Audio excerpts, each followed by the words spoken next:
Hello guys, welcome back to our channel. तो guys, आज की वीडियो में हम फुल डिस्कशन करेंगे कॉमन एलिजिबिलिटी टेस्ट के बारे में, सीईटी के बारे में, जो कि हमारे बैंक, एसएससी, रेलवे के जो एग्जामिनेशन होते हैं, इनमें एक कॉमन एग्जामिनेशन रखा जाएगा गाइस, जिसमें जिस तरह बैंक के या रेलवे के दो एग्जामिनेशन प्री और मेन होते हैं, उसको हटाने के लिए इसमें एक कॉमन एग्जामिनेशन रखा जाएगा गाइस, जो कि सभी गवर्नमेंट एस्पिरेंट्स दिया करेंगे। तो गाइज, इसकी जो एडवांटेज हैं, इसके जो और भी एडवांटेज हैं, वो हमारे इस वीडियो में मैंने क्लिपिंग जोड़ दी है, वीडियो की क्लिपिंग, जो कि डॉक्टर जितेंद्र सिंह हमें बताएंगे। और गाइज, ये रिसेंटली डॉक्टर जितेंद्र सिंह जी ने ट्वीट किया था, जिसमें उन्होंने बताया कि cabinet decision to set up national recruitment agency NRA to conduct common eligibility test CET for preliminary selection to various government vacancies in revolutionary reform brought in by visionary intervention of PM Narendra Modi. तो guys, इसमें tweet किया था, उन्होंने बताया कि जो NRA है, national recruitment agency, to conduct common eligibility test, इसमें उन्होंने बता दिया था कि कॉमन एलिजिबिलिटी टेस्ट जो है इंडिया में इनेबल कर दिया जाएगा जल्दी। तो गाइज, वीडियो की क्लिपिंग देखते हैं हम। प्रधानमंत्री जी की अध्यक्षता में हुई और बहुत ऐतिहासिक फैसले लिए हैं। आज नौकरी के लिए जो युवा होते हैं उनको बहुत परीक्षाएं देनी पड़ती है और उनको लगभग 20 रिक्रूटमेंट एजेंसीज है। तो कोई 4-5 में अगर परीक्षाएं देता है तो उतनी परीक्षा उतनी जगह जाना, ये सब समाप्त करने के लिए एक ऐतिहासिक फैसले में नेशनल रिक्रूटमेंट एजेंसी, राष्ट्रीय भर्ती संस्था, ये परीक्षा लेने वाली कॉमन एलिजिबिलिटी टेस्ट ये लेगी और इसका करोड़ों छात्रों को लाभ मिलेगा। छात्रों को यानी युवाओं को लाभ मिलेगा जो नौकरी के लिए आवेदन करते हैं। इसके बारे में विस्तार से जानकारी देने के लिए हमारे साथी जितेंद्र सिंह जी आए हैं। लेकिन मैं इतना ही कहूँगा कि ये मांग थी पूरे युवा पीढ़ी की सालों से, लेकिन नहीं हो रहा था। लेकिन इस एक निर्णय से, नेशनल रिक्रूटमेंट एजेंसी से एक परीक्षा, उससे उनकी तकलीफ भी दूर होगी, उनका पैसा भी बचेगा और मानसिक स्वास्थ्य भी ठीक रहेगा। बहुत दौड़ धूप नहीं होगी और एक ही परीक्षा से उनको आगे जाने का मौका मिलेगा। धन्यवाद सर। और मैं रिक्वेस्ट करता हूँ सेक्रेटरी डीओपीटी डॉक्टर चंद्रमौली जी से कि वो एनआरए के बारे में अपना थोड़ा प्रेजेंटेशन पे, उसके बाद फिर मंत्री से रिक्वेस्ट करेंगे बाद में। Historic decision of setting up a national recruitment agency has been taken by the Union Cabinet. This marks a paradigm shift in government recruitment. Next, please. Now, let us start with what are the problems. ये दिक्कतें क्या हैं जो उम्मीदवार face करते हैं। तो अगर देखा जाए तो पहले हर रिक्रूटमेंट एग्जाम का शेड्यूल अलग अलग होता है। इसके लिए एप्लीकेशन प्रोसेस भी अलग अलग होते हैं और डिफरेंट जब 2-3 एग्ज़ाम कंडक्ट करने पड़ते हैं तो इंफ्रास्ट्रक्चरल फैसिलिटीज़ की कमी के कारण कई जगहों पे माल प्रैक्टिसेस होने की भी संभावना बढ़ जाती है।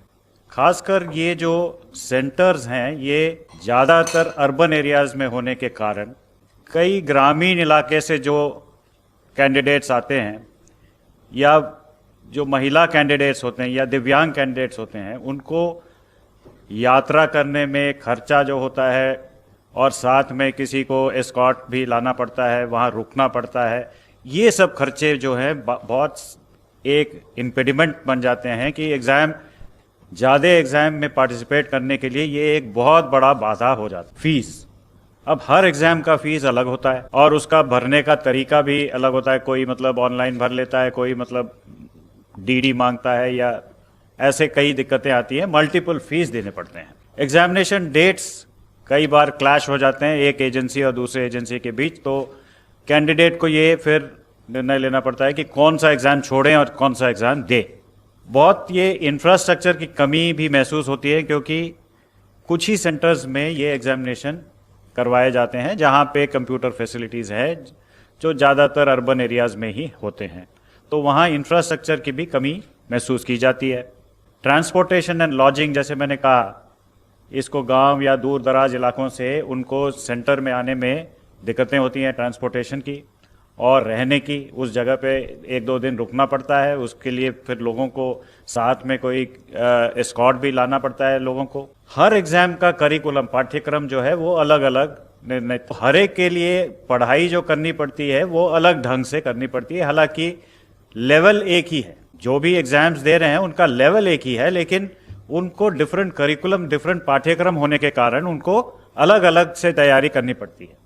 इन परीक्षा सेंटर्स में जो सिक्योरिटी देना पड़ता है उसके लिए भी लार्ज स्केल मोबिलाइजेशन करना पड़ता है। तो वहाँ पे एकदम पूरा जो जिले का जितने भी ऑफिसर्स हैं उनको डिप्लॉय करना पड़ता है, पुलिस को डिप्लॉय करना पड़ता है। ये सिक्योरिटी का भी मामला बहुत मुश्किल हो जाती है। इन सब के कारण जो है कॉस्ट तो बढ़ती हैं, खर्चा तो बढ़ता ही है, और अंत में जो साइकिल ऑफ रिक्रूटमेंट है, रिजल्ट लाने में और भर्ती करने में जो साइकिल ऑफ रिक्रूटमेंट है, ये बहुत लंबा हो जाता है। ये तो हो गई प्रॉब्लम जो कैंडिडेट्स फेस करते हैं। अब कई दिक्कतें ये इंस्टीट्यूशंस जो इन एग्जामिनेशंस को कंडक्ट करते हैं उनके लिए भी कई दिक्कतें होती हैं, जैसे कि मल्टीपल रिक्रूटमेंट एजेंसी हैं। मंत्री जी ने कहा कि ऑलमोस्ट सेंट्रल गवर्नमेंट में 20 से अधिक रिक्रूटमेंट एजेंसीज हैं। हालांकि हम अभी 3 ही एजेंसीज के एग्जामिनेशंस को कॉमन कर रहे हैं, but in course of time ये अनुमानित है कि हम लोग सारे रिक्रूटमेंट एजेंसीज के लिए ये कॉमन एलिजिबिलिटी टेस्ट कर पाएंगे।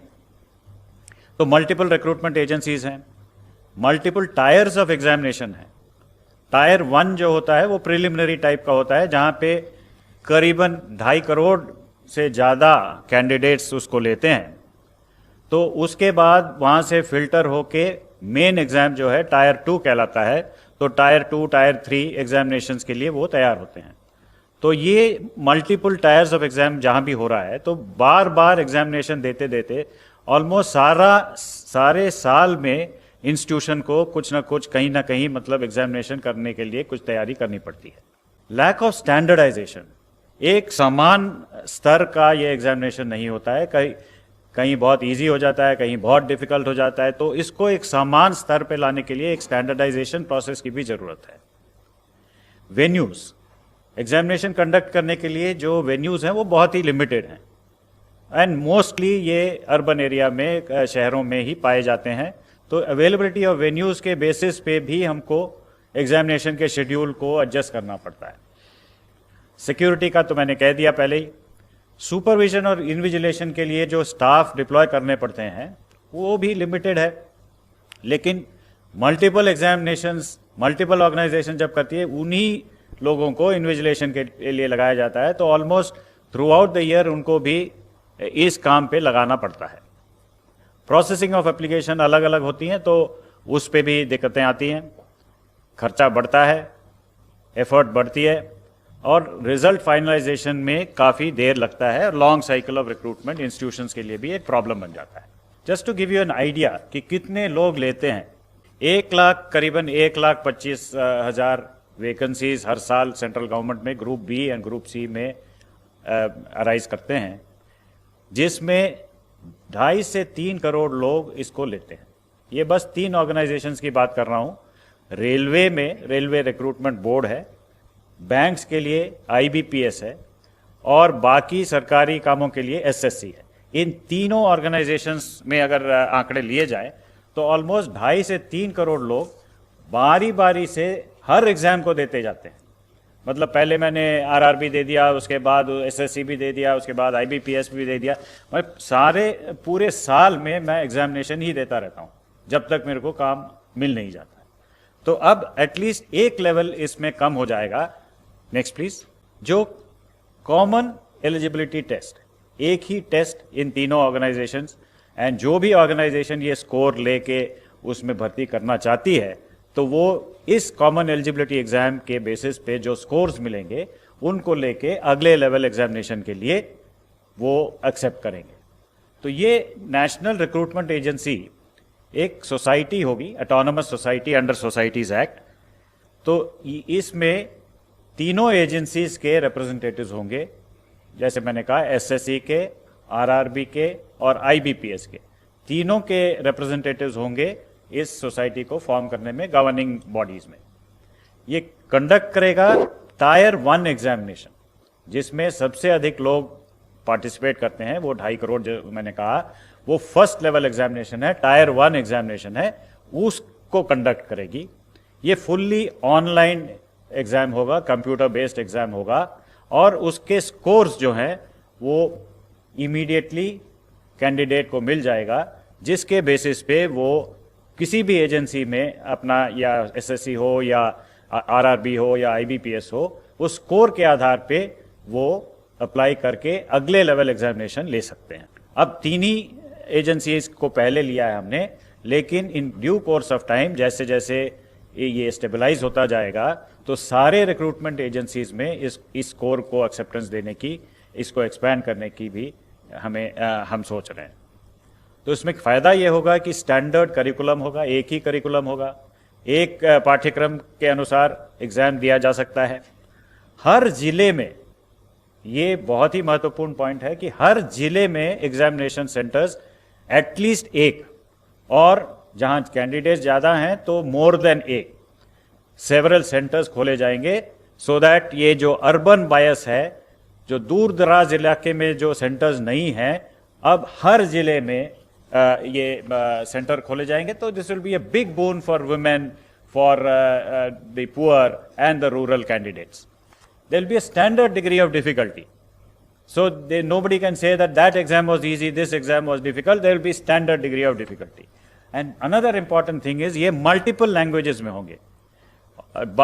The initial attempt is to make it in at least 12 languages, 12 Indian languages, so that people from different parts of the country, they can take part in the examination and increase the representation in the central government jobs. Next, please. The common eligibility test, as I mentioned, was a first level test to shortlist the candidates. The scores will be valid for 3 years. Means same scores you can use for 3 years, and you also have an opportunity to improve your score by giving the examination again. And the best score in all your attempts will be taken for the purposes of the recruitment. Next, please. So in short, when I give you the picture, it is a common registration portal, जहाँ पे एक ही registration portal पे candidate को register करना होगा। Question bank with same degree of difficulty, एक question bank होगा जिसमें से central server बहुत secure manner में रखा जाएगा। वो test center में security के साथ जाएगा with all the protocols which are required, the technological firewalls etc. उसमें होंगे, और फाइनली वो स्कोर्स जनरेट हो जाएंगे जो 3 साल के लिए उनको वैलिड होगा। Next please. So this is the benefit for the students. Again I would like to repeat, a common registration, a single fee, a common curriculum, standard question bank, score secure examination process, a quicker generation of scores, reduced time for the recruitment cycles, better infrastructure we will be able to provide in the examination centers to the candidates, and then improved facilities and access for rural women, rural candidates, women candidates, disadvantaged candidates who will not have to travel long distances looking for safe places to stay for giving these examinations. And further, outreach services will be provided based on the information which we get from the examination, because it's an online examination. Aspirational districts, areas which are not throwing up many candidates, we would reach out to them, provide facilities to them, वहाँ पे ये facilitate करेंगे कि examination लिखा जाए, तो promote करेंगे वहाँ पे, और एक 24/7 हेल्पलाइन भी वहाँ होगा जिसमें कैंडिडेट्स को सुविधा होगी कि कोई भी उनको दिक्कत हो तो उसको समाधान कर सके. And the cost for this is about 1,517.57 crores for 3 years. Of course, since 3 agencies are already incurring this cost separately, that will be a saving for those respective organizations, whereas this would be the cost which will be incurred by the new organization, which is the NRA. So next, there will be a savings to the government, and each of the organizations will actually save not only in cost but in effort and the time taken. Special provision has been made because in the aspirational districts the infrastructure is very poor. Therefore, to create connectivity infrastructure as well as examination infrastructure, A viability gap funding is also provided for in these 117 districts. So next please. Thank you very much. धन्यवाद sir. अब मैं request करता हूँ doctor Jitendra Singh जी से। Sir, जैसा कि आप सबने अब तक जो कहा गया उसके आधार पर आपके ध्यान में आया होगा, this is a revolutionary reform and I think one of the most landmark reforms in the history of independent India, and it has been possible with the direct and the personal interest and intervention of prime minister Modi. आपने विस्तार में ये presentation देखी, तो संक्षेप में यदि आप मुझसे पूछें तो मैं ये कहूँगा कि this will reform which will bring in ease of recruitment, ease of selection, ease of job placement, and thereby ease of living, particularly for certain sections of society which are at a disadvantage on one account or the other. उदाहरण के तौर पर economically not so privileged strata और lower economic strata, जैसा कि बताया गया कि सारा साल जब सिलेक्शन के इम्तहान होते रहें और सेंटर अलग अलग रहें, तो इस इंट्रोजीनस देश में ये संभव नहीं रहता कि हर उम्मीदवार हर जगह अपने आप को उपस्थित कर पाए। एक इम्तहान नागपुर में, एक जबलपुर में, कलकत्ता में, तो वो बेचारा फिर चॉइस बनाता है कि वहाँ जाएं, वहाँ नहीं जाएं, और उसके माता पिता भी उसी तरह से they have to make a compromise. दूसरा वर्ग होता है जो दूर दराज के क्षेत्रों में रहते हैं, पूर्वोत्तर में, जो पहाड़ी राज्यों में, for the reasons of travel, for reasons of accessibility and sometimes also the reasons of clash of dates, वो भी अपने आप को वंचित कर देता है, which is in fact also in a way depriving him of his right to try his luck. और तीसरा वर्ग जो हमारी महिला कैंडिडेट्स हैं, this is been our personal observation that many of the girl candidates they forsake a selection test or a selection process simply because they have to travel to a different city where there's might be having some constraints of arrangement to stay, or they may not have a family member who can reliably escort them. तो parents ही कहते हैं कि बेटे रहने दो। तो उस सारी बातों को मद्देनज़र रख के, क्योंकि आपने इसके एडमिनिस्ट्रेटिव पहलू देखे, मैं इसके थोड़े से सामाजिक पहलू की दृष्टि से बात कर रहा हूँ, ये it will be a saving on the state exchequer, it will be saving on the personal cost, and it will be huge convenience.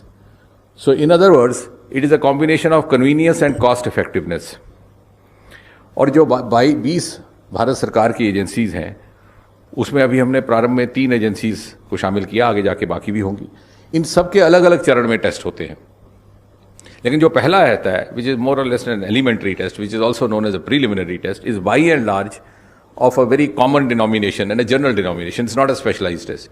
तो जब एक मेरिट लिस्ट बन जाती है कॉमन एलिजिबिलिटी टेस्ट के आधार पर, that can be of utility to any of the agencies which can carry forward इस रिक्रूटमेंट प्रोसेस। जैसे आपके ध्यान में होगा, हालांकि वो इस बात के साथ तो नहीं है, लेकिन we have the experience of NEET, common test for medical colleges, though that is for admission, this is for job placement, but that was also brought in by the Modi government.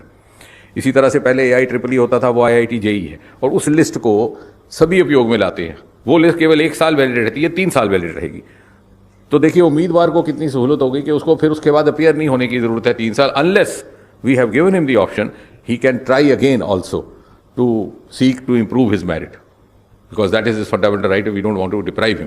अगर वो ना चाहे तो 3 साल के लिए ये लिस्ट वैलिड है। अब मान लीजिए बैंकिंग सेक्टर है, उसने जब अपना सिलेक्शन प्रोसेस शुरू करना है, तो सामान्यतः जो वो प्रीलिमिनरी टेस्ट होता है वो नहीं करेंगे। इस लिस्ट से जो एम्प्लॉयर है, जो रिक्रूटमेंट एजेंसी है या बैंकिंग रिक्रूटमेंट एजेंसी है, उसको ये समझ में आ जाएगा कि कौन कौन से कैंडिडेट्स हैं who are suitable to us, उनकी क्वालिफिकेशन क्या था। जो इस तरफ बैठा कैंडिडेट है, वो भी जब एडवर्टाइजमेंट अपीयर होगी, तो depending on his aptitude, his qualification, his background, his preference and his bent of mind, वो उसको अप्लाई करेगा। तो it's a win win situation. फिर वहाँ जाकर के उसकी सेकंड फेज की सिलेक्शन होगी, and then he will be engage in the specialised training. अगर वो रेलवे का है तो रेलवे के दृष्टि से, बैंकिंग का है तो बैंकिंग की दृष्टि से। तो एक बहुत बड़ा पहला जो लेवल था वो इसे क्रॉस हुआ है। लगभग 2.5 करोड़ कैंडिडेट हमारे अनुभव में आया, हर साल तैयार होते हैं जो नौकरी के लिए एस्पिरेंट्स रहते हैं, और भारत सरकार में लगभग 1.5 लाख। लेकिन what I wish to add is that this common eligibility list, which is also a common list, can be utilise even by the state governments. और हम राज्य की सरकारों को भी सुझाव देंगे, और उनके जब समझ में आएगा तो निश्चय ही वो भी समझेंगे कि उसमें इनका लाभ है, क्योंकि राज्य सरकार के लिए भी उनका स्टेट एक्सचेकर में बचत होगी। So in fact, this is in keeping with the cooperative federalism. We are in fact facilitating even the selection processes undertaken by the individual state governments. उनका स्टेट एक्सचेकर बचेगा, उनकी व्यवस्था बचेगी, एक चरण उनका क्रॉस हो गया। और इसी तरह आगे चल करके मेरी कल्पना यह है कि प्राइवेट सेक्टर भी इसको उपयोग में ला सकता है, जैसे कि अब हमने देखा एडमिशन्स के सिलसिले में हमारी दूसरी लिस्ट को लाया जाता है। इसमें 1 साल के अंदर 2 होंगे इस प्रकार के टेस्ट, जो बात छूट गई थी वो आपके ध्यान में रहे।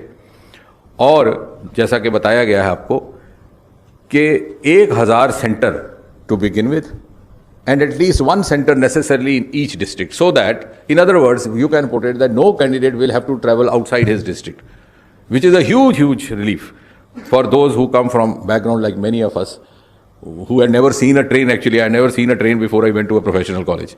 तो आप अनुमान लगाइए कि कैसा मुश्किल होगा उन बच्चों के लिए। तो सिर्फ अपने जिला हेडक्वार्टर और जहाँ जहाँ जनसंख्या अधिक होगी तो जिला में 1 से अधिक भी ये इस प्रकार के हो सकते हैं। और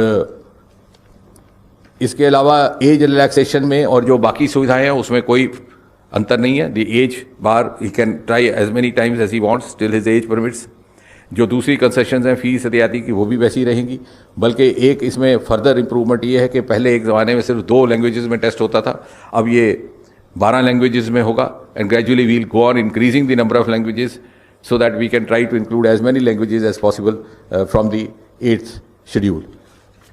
इसके अलावा अगर आप कुछ और इसके बारे में चर्चा करना चाहें, and of course this be a saving on the exchequer, we will have a national recruitment agency headquarter in Delhi, जो बात रह गई, जिसके एक चेयरमैन रहेंगे और chairman will be of the stature of the secretary of government of India.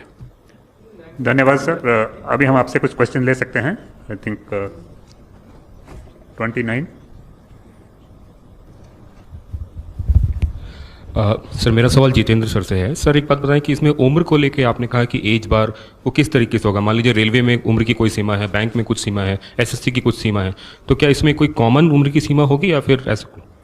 नहीं, देखिए प्रीलिमिनरी टेस्ट में जिस प्रकार की सीमाएं पहले से निर्धारित है वही रहेंगी यहाँ पर भी, और बाई एंड लार्ज अलग सीमाएं नहीं है। मतलब कॉमन जो सर्विस रूल्स में जो एज लिमिट है वो उसी तरह से रहेगी। भले अब जैसे शेड्यूल कास्ट कैटेगरी के लिए थोड़ी सी एज लिमिट अलग है, कुछ दिव्यांगों के लिए अलग है, तो that rules remains as it is, that has not been touched. This is only to bring in ease of selection by overcoming 1 stage, first stage, और बाकी किसी चीज को नहीं छेड़ा गया। 52। मेरा सवाल जितेंद्र सर से है। सर जिस तरह से एनटीए बना था आज से 2-3 साल पहले, तब जो है स्टूडेंट्स को टेक्नोलॉजी से अप्राइज करने के लिए उन्हें मॉक टेस्ट भी देने की इजाज़त दी गई थी, और ताकि वो कंप्यूटर वगैरह से फेमिलियर हो जाए। जो नेशनल रिक्रूट एजेंसी बन रही है, क्या जो पेपर 2 साल में होने, मतलब साल में 2 बार होने वाले हैं, क्या जो कैंडिडेट्स बैठ रहे हैं उन्हें मौका मिलेगा कि वो मॉक टेस्ट पहले दें, ताकि जो है वो अप्राइज हो सके टेक्नोलॉजी से? किस तरह, क्योंकि दूर दराज से लोग आएंगे, ग्रामीण क्षेत्रों से लोग आएंगे, कई लोग जानते भी नहीं है कि ऑनलाइन में कैसे दिया जाएगा, कैसा फॉर्मेट होगा, क्या ऐसे मौके दिए जाएंगे? बल्कि उनको ये फ़ायदा रहेगा। एक तो जैसे आपने कहा, आपकी बात से ही जुड़ती बात है कि यकीनन दी नेशनल रिक्रूटमेंट एजेंसी अथॉरिटीज़ ये भी सुनिश्चित करेंगी वहाँ प्रशिक्षण भी किया जाए, अवेयरनेस भी होगी, वो शायद प्रेजेंटेशन में आया भी बीच में। और साथ ही साथ जो लोग दूर दराज, जैसे आपने कहा, who had no access at all, वो ऐसे लोग हैं जो पहुंच ही नहीं पाते थे सेंटर तक, वो कम से कम अब इस स्थिति में होंगे, सेंटर पे पहुंचेंगे और वहां उनका प्रशिक्षण होगा। So this is a huge breakthrough for them. My question is towards Javadekar sir. So you mentioned about the MSMEs and the TREADS platform wherein more NBFCs will be able to participate. Could you please explain to us that, what are those provisions and what is the amendment the government has today cleared in terms of the Factor Regulation Act, sir? As far as MSME's concession of factoring is concerned, as it will have to be in the form of bill before Parliament, so I will not explain at this stage more, but I have given you an idea of what we are doing. After the bill is introduced, you will get it. 260। केवल clarification के लिए शायद बताया गया है कि ये जो नेशनल रिक्रूटमेंट एजेंसी एग्जाम लेगी 2.5 करोड़ या 300 बच्चों का, ये केवल प्रीलिमिनरी एग्जाम होगा या टायर 2 बाद में जो रिटर्न होता है उसके लिए क्या अलग अलग तीनों एजेंसी आपने लेगी एग्जाम, या यही बाद में भी करेगी? नहीं, आपने जैसा कहा ये प्रीलिमिनरी होगा, क्योंकि बाद में स्वाभाविक है कि उसका स्वरूप बदल जाता है। The tenor and tone of the exam will change, क्योंकि पहला बाई एंड लार्ज करिकुलम भी एक ही जैसा होता है, वो बेसिकली एलिमेंट्री है। उसके बाद मान लीजिए किसी ने बैंकिंग सेक्टर में जाना है, तो बैंकिंग सेक्टर की नुक्ता नज़र से ही उसके क्वेश्चन पेपर बनाया जाएगा और सिलेक्शन भी उसी तरह की होगी, क्योंकि उनके पास मेरिट लिस्ट होगी एम्प्लॉयर के पास, उसके सामने होगा कैंडिडेट का प्रोफाइल और कैंडिडेट उसी के लिए अप्लाई करेगा। तो आपका कहना ठीक है, प्रीलिमिनरी स्टेज एलिमिनेट हुई है, दूसरी करने में थोड़ी दिक्कत है। कोई रेलवे में कोई जाएगा, कोई एसएससी के नौकरियों के लिए जाएगा।